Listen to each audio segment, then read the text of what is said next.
Tell me, when was the last time that you let yourself be truly happy? Without guilt, without waiting for the other shoe to drop, without downplaying it just to make someone else comfortable. We've gotten so used to surviving that we forget that we're allowed to thrive. Welcome back. This is lesson 100 of A Course in Miracles. Today's lesson is my part is essential to God's plan for salvation.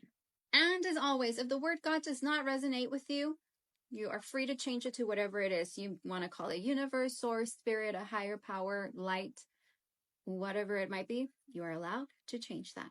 What this lesson is really trying to say is that your light matters, that your presence matters. You're not here to just get by. You're actually here to shine. Things are finally starting to feel really good. Maybe you're dating someone new, maybe your business is booming, or maybe you're just waking up feeling more like you again. But instead of leaning into it, you tense up. And then you start looking for what might go wrong. Your old trauma response kicks in because joy feels unfamiliar, and unfamiliar feels unsafe. You downplay your wins, and you always are bracing for loss or completely sabotage the good things in your life because it feels too good to be true. You're so used to surviving that thriving feels a little off. Here's your gentle reminder. Joy is not dangerous. It's actually your birthright. So today, let yourself feel it. I want you to think of a moment in your life where you felt lightness and confidence and anchor in that feeling. And then say to yourself, I am safe to feel good. My joy matters. Why? Because the more you let yourself feel joy, the more that you're going to attract it into your life. Now, this one's for the woman that thinks that there's no good men out there. You've been doing the healing work. You've gone to therapy, you've done coaching, you're setting boundaries, you're speaking up for yourself. And because of all of that, now someone good has actually shown up. He's kind, he's consistent, and he's actually emotionally available as well. And instead of feeling excited about this, you feel skeptical. You start nitpicking. You start questioning his motives. You're waiting for the red flags.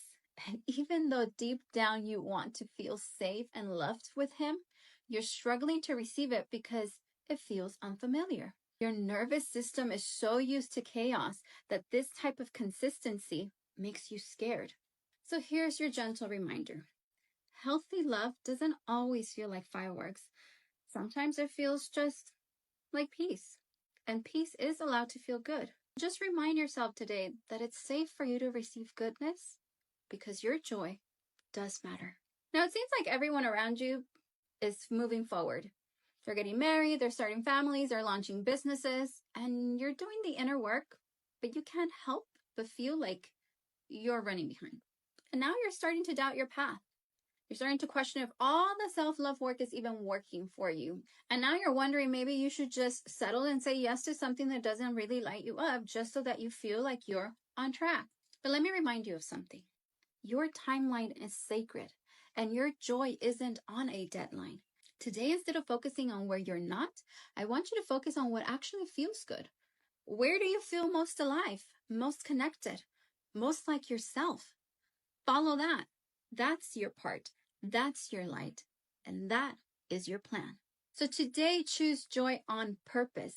Not because everything is perfect, but because you're worthy of joy, even in the middle of the process. Actually, especially in the middle of the process.